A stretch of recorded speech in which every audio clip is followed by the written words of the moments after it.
Hello everyone, मेरा नाम है शुभम दुबे और स्वागत है आप सभी का मेरे यूट्यूब चैनल शुभम की पाठशाला में।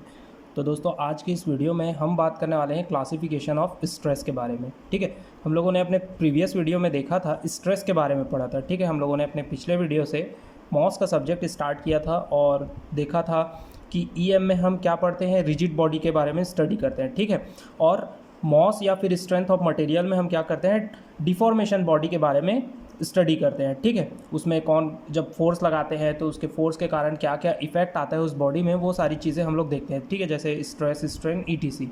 ठीक, तो देखिए आज की इस वीडियो में हमें क्या करना है, आज की इस वीडियो में हमें क्लासिफिकेशन ऑफ स्ट्रेसेस देखने हैं। ठीक है, तो देखिए चलिए वीडियो को स्टार्ट करते हैं। तो देखिए क्लासिफिकेशन ऑफ स्ट्रेसेस, तो कितने टाइप के स्ट्रेस होंगे, बेसिकली दो टाइप के स्ट्रेस होंगे, एक होगा नॉर्मल स्ट्रेस और एक होगा शियर स्ट्रेस। ठीक है, आप चार्ट में देख सकते हैं। अब नॉर्मल स्ट्रेस के अंदर कौन कौन से स्ट्रेसेस आते हैं, डायरेक्ट स्ट्रेस और इनडायरेक्ट स्ट्रेस। फिर शियर स्ट्रेस के अंदर भी आता है डायरेक्ट स्ट्रेस और इनडायरेक्ट स्ट्रेस। एक एक करके सारी चीज़ों को हम लोग डिस्कस करते हैं। ठीक है, पॉइंट टू पॉइंट सारी चीज़ों को अच्छे से हम लोग डिस्कस करते हैं, जिससे आपको सारी चीज़ें अच्छे से समझ में आए। तो चलिए पहले देखते हैं हम लोग नॉर्मल स्ट्रेस, कि नॉर्मल स्ट्रेस होता क्या है। देखिए, कोई भी स्ट्रेस जो मान लीजिए कुछ इस तरीके का बॉडी है, ठीक है, ये प्लेन के परपेंडिकुलर अगर लगता है, ठीक है, ये बॉडी के परपेंडिकुलर, ये प्लेन है इसके परपेंडिकुलर, या फिर ये प्लेन है इसके परपेंडिकुलर अगर कोई स्ट्रेस लगता है तो उसको हम लोग क्या कहेंगे, नॉर्मल स्ट्रेस। ठीक है, नाम से ही समझ में आ रहा है, अगर नॉर्मल में रहेगा तो उसको हम लोग क्या बोलेंगे, नॉर्मल स्ट्रेस। ठीक है, अब देखिए इसके अंदर दो तरीके के स्ट्रेस होंगे, एक होगा डायरेक्ट स्ट्रेस और इनडायरेक्ट स्ट्रेस। ठीक है, तो डायरेक्ट स्ट्रेस के अंदर हमें पढ़ना है दो तरीके के स्ट्रेस, टेंशन स्ट्रेस और कंप्रेशन स्ट्रेस। तो सबसे पहले हम लोग क्या करते हैं, डायरेक्ट स्ट्रेस को डिस्कस करते हैं। ठीक है, तो देखिए सबसे पहले इसमें देखते हैं हम लोग टेंशन स्ट्रेस के बारे में, या फिर हम लोग बोल सकते हैं टेंसाइल स्ट्रेस। तो क्या करते हैं हम लोग, एक टाई लेते हैं। ठीक है, टाई बार हम लोग एक लेते हैं, उसमें क्या किए हम लोगों ने, कुछ इस तरीके का फोर्स लगाया, टेंशन फोर्स लगाया, उसे इस तरीके से, जैसे मान लीजिए ये टाई बार है तो मैंने इसे क्या किया, खींचने का कोशिश किया। ठीक है, मैं इसे इस तरफ से खींच रहा हूँ, तो इसमें क्या लग रहा है, टेंसाइल फोर्स लग रहा है। अब इस टेंसाइल फोर्स के कारण इस क्रॉस सेक्शन एरिया में कौन सा स्ट्रेस जनरेट होगा, इस बार में कौन सा स्ट्रेस जनरेट होगा, टेंशन स्ट्रेस। ठीक है, हमें पता है स्ट्रेस क्या होता है, स्ट्रेस होता है फोर्स पर यूनिट एरिया। ठीक है, हम लोगों ने पढ़ा था, पिछले वीडियो में देखा था, इंटरनल रेजिस्टिव, एक्चुअली में स्ट्रेस होता क्या है, internal resistive force per unit area. Area कौन सा होगा, क्रॉस सेक्शनल एरिया। ठीक है, फिर हम लोगों ने देखा था पिछले वीडियो में कि कैसे इंटरनल रेजिस्टिंग फोर्स और अप्लाइड फोर्स का मैग्नीट्यूड जो है वो बराबर हो जाता है। ठीक है, मतलब इस बॉडी पे मैं क्या करूँगा, जितना फोर्स से मैं खींचूंगा उतने ही फोर्स से ये बॉडी क्या करेगा, उस फोर्स को रेजिस्ट करने की कोशिश करेगा, उसे ही हम लोग रेजिस्टिव फोर्स बोलते हैं। ठीक है, तो इस तरीके से जब मैं इसमें टेंशन फोर्स लगाऊंगा, ठीक है, टेंशन मतलब इसे खींचने की कोशिश करूँगा, तो इसमें क्या आएगा, टेंशन स्ट्रेस डेवलप होगा इस बॉडी पे। ठीक है, और टाई बार जो होता है ये क्या होता है, एक टेंशन मेंबर होता है। ठीक है, यहाँ पर मैंने टाई बार लिया है क्योंकि टाई बार आप लोगों ने देखा होगा, सुना होगा, कहाँ पर, ट्रस में। ठीक है, ट्रस में आप लोगों ने सुना होगा टाई बार के बारे में, तो उसमें क्या लगता है, टेंशन लगता है। तो टाई बार आपका क्या होता है, टाई बार हमारा टेंशन मेंबर होता है। ये इंपॉर्टेंट है क्योंकि एक बार इसे पूछा गया है कि tie bar is a which type of member, tension member, compression member. तो आपका जो टाई बार होगा वो किस टाइप का मेंबर होगा, टेंशन मेंबर होगा। ठीक है, अब देखिए कंप्रेसिव स्ट्रेस या फिर कंप्रेशन स्ट्रेस, उसके लिए मैंने क्या लिया है, एक स्ट्रट लिया है। ठीक है, स्ट्रट लिया है, अब मैं क्या कर रहा हूँ, इसे दबाने की कोशिश कर रहा हूँ, इसे इस तरीके से दबाने की कोशिश कर रहा हूँ। तो इसमें क्या आ रहा है, फोर्स को मैं क्या कर रहा हूँ, कंप्रेशन फोर्स लगा रहा हूँ। तो इस कंप्रेशन फोर्स के कारण इसके क्रॉस सेक्शन एरिया में, इसके क्रॉस सेक्शन एरिया में कौन सा स्ट्रेस जनरेट होगा, कंप्रेशन स्ट्रेस जनरेट होगा। तो समझ में आया।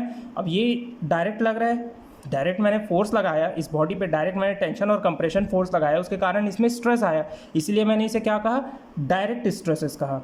क्लियर है यहाँ तक की चीज़ें। अब देखिए,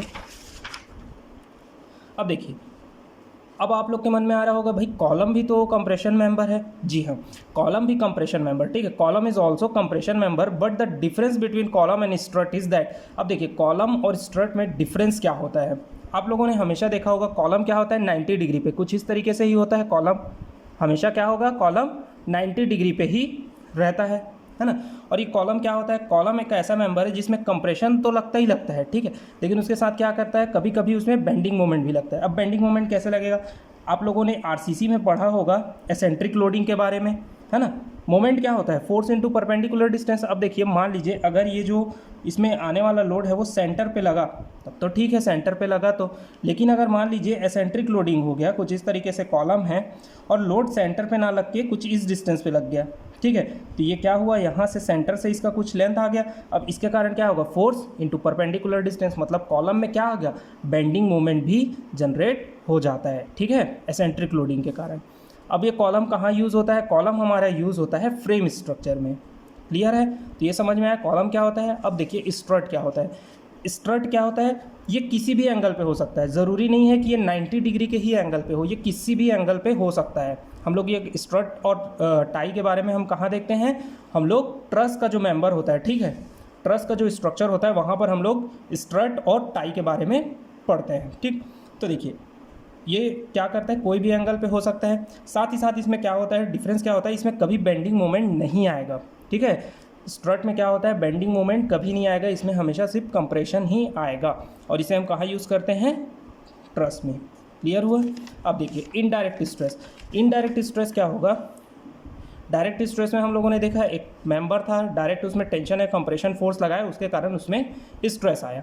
अब ये इनडायरेक्ट स्ट्रेस क्या होगा, मान लीजिए इनडायरेक्ट स्ट्रेस में हम क्या पढ़ते हैं, बेंडिंग स्ट्रेस, ठीक है, यहाँ पर देखिए लिखा हुआ है इनडायरेक्ट स्ट्रेस में हम क्या पढ़ते हैं, बेंडिंग स्ट्रेस। अब बेंडिंग स्ट्रेस कैसा है, मान लीजिए कोई बीम है, ठीक है, यहाँ पर हम लोगों ने क्या लगाया, लोड लगाया, इस लोड के कारण क्या आएगा, इसमें बीम में बेंडिंग आएगा, ठीक है। अब बीम में बेंडिंग आएगा और हमें पता है बीम में बेंडिंग के कारण क्या आता है, ऊपर कंप्रेशन नीचे टेंशन आता है, ठीक है। तो इनडायरेक्टली क्या हुआ, हम लोगों ने फोर्स लगाया और हम लोगों ने डायरेक्ट टेंशन या कंप्रेशन फोर्स तो नहीं लगाया है ना, डायरेक्ट मैंने इस तरीके से नहीं खींचा ना इस तरीके से, दोनों साइड से इसे नहीं दबाया, मैंने क्या किया, जस्ट एक लोड लगाया। अब इस लोड के कारण इसमें बेंडिंग मोमेंट आया, ठीक है, बेंडिंग मोमेंट आया, उस बेंडिंग के कारण क्या है, सॉरी बेंडिंग आया, बेंडिंग के कारण क्या आया, कंप्रेशन और टेंशन आया, इनडायरेक्टली आया, उसके कारण क्या होगा, टेंशन और कंप्रेशन स्ट्रेस जनरेट होगा, ठीक है।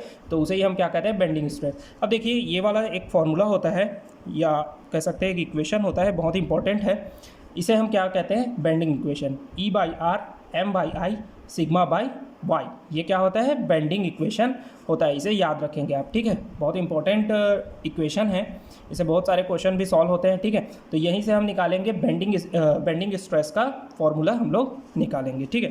तो अब मैं क्या करता हूँ, इतने हिस्से को कंसीडर करता हूँ, ठीक है, M/I सिग्मा बाई वाई को, फिर इसमें से क्या होगा, हमें क्या चाहिए, हमें सिग्मा की वैल्यू चाहिए, हम क्या किए, वाई को इस तरफ ट्रांसफ़र कर दिए, ठीक है, और इसे तो क्या आ गया, M/Y divided by I sigma. अब इसे मैं और किस तरीके से लिख सकता हूँ, यहाँ पर Y को लिख सकता हूँ, ये देखिए M डिवाइडेड बाई I/Y, और I/Y क्या होता है, Z, और Z क्या होता है, सेक्शन मॉड्यूलस, ठीक है। तो इस तरीके से मैं बेंडिंग स्ट्रेस क्या लिख सकता हूँ, M/Z, ठीक है। तो बेंडिंग स्ट्रेस अगर आपसे पूछेगा क्वेश्चन में, आपको डाटा दिया रहा होगा, ठीक है, और डाटा देने के बाद आपसे पूछेगा कि बताइए बेंडिंग स्ट्रेस हम कैसे निकालेंगे, तो किस तरीके से कैलकुलेट करेंगे बेंडिंग स्ट्रेस को, इस वाले फॉर्मूले से हम कैलकुलेट करेंगे, ठीक है।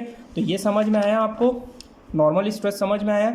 नॉर्मल स्ट्रेस में हम लोगों ने क्या क्या देखा, direct stress, indirect stress. Direct stress कैसा आया, हम लोगों ने डायरेक्टली मेंबर पे क्या किया, टेंशन या कंप्रेशन लगाया, ठीक है, तो उसके क्रॉस सेक्शन एरिया पे हम लोग अब ये एक्ट करेगा, ठीक है। तो हमें पता है स्ट्रेस क्या होता है, फोर्स पर यूनिट एरिया, ठीक है, वहाँ से हमें क्या मिला, डायरेक्टली उस टेंशन और कंप्रेशन फोर्स के कारण स्ट्रेस जनरेट हुआ, उसे ही हम क्या बोले, टेंशन स्ट्रेस और कंप्रेशन स्ट्रेस। फिर हम लोगों ने देखा कॉलम और स्ट्रट में क्या डिफरेंस होता है, ये देखा, ठीक है। फिर अभी हम लोगों ने क्या देखा, इनडायरेक्ट स्ट्रेस। इनडायरेक्ट स्ट्रेस क्या होगा, एक बीम था, लोड लगाया, उसके कारण टेंशन या कंप्रेशन फोर्स आया, ठीक है, या फिर कह सकते हैं टेंशन या कंप्रेशन स्ट्रेस आया, उसे ही हम क्या बोलेंगे, बेंडिंग स्ट्रेस, ठीक है। अब बेंडिंग स्ट्रेस निकालने के लिए हमें बेंडिंग इक्वेशन पता होना चाहिए, इस बेंडिंग इक्वेशन की मदद से हम लोगों ने क्या किया, बेंडिंग स्ट्रेस का फॉर्मूला निकाल लिया, ठीक है। अब चलिए देखते हैं शियर स्ट्रेस, ठीक है। अब शियर स्ट्रेस में दो तरीके से हमें पढ़ना है, डायरेक्ट स्ट्रेस और इनडायरेक्ट स्ट्रेस। अच्छा, डायरेक्ट स्ट्रेस में क्या होता है, टेंजेंशियल। शियर स्ट्रेस को एक चीज़ और बोलते हैं, टेंजेंशियल स्ट्रेस। आपको याद रखना है, क्वेश्चन में आपसे घुमाने के लिए, थोड़ा सा आपको कंफ्यूज करने के लिए पूछ सकता है, शियर स्ट्रेस ना दे करके आपको टेंजेंशियल स्ट्रेस दे देगा, ठीक है। और दूसरा क्या होता है, टॉर्शनल स्ट्रेस, ठीक है। तो एक एक करके इसे भी हम डिस्कस कर लेते हैं। तो ये देखिए क्या होता है, एक अब देखिए शियर स्ट्रेस क्या होता है या टेंजेंशियल स्ट्रेस क्या होता है। एक बॉडी है, ठीक है, इस बॉडी पे क्या लग रहा है, इसके पैरेलल, मतलब सरफेस अभी तक नॉर्मल स्ट्रेस में क्या लग रहा था, परपेंडिकुलर, ये प्लेन था इसके परपेंडिकुलर में लग रहा था नॉर्मल स्ट्रेस में, लेकिन इसमें क्या है, सरफेस पे लगेगा। ठीक है, सरफेस के पैरेलल लगेगा स्ट्रेस, तो ये जब पैरेलल लगेगा तो इसे हम क्या बोलेंगे, शियर स्ट्रेस। ठीक है, अब देखिए और क्या बोल सकते हैं, देखिए मान लीजिए ये एक बॉक्स है। ठीक है, इस बॉक्स में अगर मैं इस तरीके से लगाता हूँ, इस फोर्स लगाता हूँ, तो इसमें क्या है, कंप्रेशन, कंप्रेशन के कारण इसमें क्या है, कंप्रेसिव स्ट्रेस। लेकिन अभी क्या लग रहा था, ये प्लेन है, मान लीजिए ये क्या है, इसके प्लेन्स है, अभी मैंने प्लेन के नॉर्मल में लगाया था। अब अगर मैं इसके सरफेस पे लगाऊंगा, ठीक है, इसके सरफेस पे फोर्स लगाता हूँ, ठीक है, कुछ इस तरीके से पैरेलल टू सरफेस लगाता हूँ, तो इसमें क्या आएगा, शियर स्ट्रेस आएगा। अब इसमें जो स्ट्रेस डेवलप होगा वो क्या होगा, शियर स्ट्रेस। ठीक है, मतलब शियर स्ट्रेस आएगा तो क्या हो जाएगा, इसका साइज, इस बॉक्स का शेप कुछ इस तरीके से हो जाएगा, ये देखिए इस तरीके से हो गया शियर स्ट्रेस के कारण। ठीक है, अब इसको शियर स्ट्रेस को हम किससे डिनोट करते हैं, टाउ से। क्लियर हुआ, समझ में आया शियर स्ट्रेस क्या होता है। नॉर्मल लगेगा, परपेंडिकुलर डायरेक्शन में लगेगा तो उसको हम क्या बोलेंगे, नॉर्मल स्ट्रेस, और अगर पैरेलल टू सरफेस लगेगा तो उसे हम क्या बोलते हैं, शियर स्ट्रेस बोलते हैं। ठीक है, अब देखिए ये तो था डायरेक्ट शियर स्ट्रेस। अब देखते हैं इनडायरेक्ट शियर स्ट्रेस क्या होता है। मान लीजिए कोई एक एलिमेंट है या बीम है, ठीक है, कोई ऑब्जेक्ट है, उसे हम लोगों ने क्या किया, एक तरफ से फिक्स कर दिया और दूसरे साइड से क्या कर रहे हैं हम लोग, मोमेंट लगा रहे हैं। मतलब मान लीजिए ये ऑब्जेक्ट है, मैंने इसे इस तरफ से फिक्स कर दिया है, अब मैं इसमें क्या लगा रहा हूँ, मोमेंट लगा। अब ये इस तरफ से तो फिक्स है, लेकिन इस तरफ से मैं क्या कर रहा हूँ, इसमें मोमेंट लगा रहा हूँ, तो ये कुछ इस तरीके से ट्विस्ट आएगा, इसमें ट्विस्ट आएगा। ठीक है, मतलब ट्विस्टिंग मोमेंट जनरेट होगा। अब इसके एलिमेंट में क्या होगा, इसके अंदर जो एलिमेंट होगा उस एलिमेंट के पैरेलल टू सरफेस यहाँ पर स्ट्रेस जनरेट होगा, उसे मैं क्या बोलूँगा, टॉर्शनल स्ट्रेस। ठीक है, उसे मैं क्या बोलूँगा, टॉर्शनल स्ट्रेस। जिस तरीके से नॉर्मल स्ट्रेस में हम लोग पढ़ रहे थे इनडायरेक्टली कौन सा स्ट्रेस आ रहा था, बेंडिंग स्ट्रेस, उसी तरीके से इनडायरेक्ट शियर स्ट्रेस में कौन सा स्ट्रेस जनरेट होगा, टॉर्शनल स्ट्रेस। क्लियर है। अब इसके लिए एक टॉर्शनल इक्वेशन होता है कुछ इस तरीके से, C theta by L is equal to T upon I P और जे और टाउ बाई आर। अब ये आई पी क्या होता है, आई पी होता है पोलर मोमेंट ऑफ इनर्शिया, इसको हम लोग जे से भी डिनोट करते हैं। क्लियर है। अब देखिए अब क्या करूँगा मैं, मुझे ये टाउ चाहिए तो मैं क्या किया, इन दोनों को कंसिडर किया और यहाँ से मुझे क्या मिल गया, मुझे टॉर्शनल स्ट्रेस का फॉर्मूला मुझे मिल गया। क्लियर है।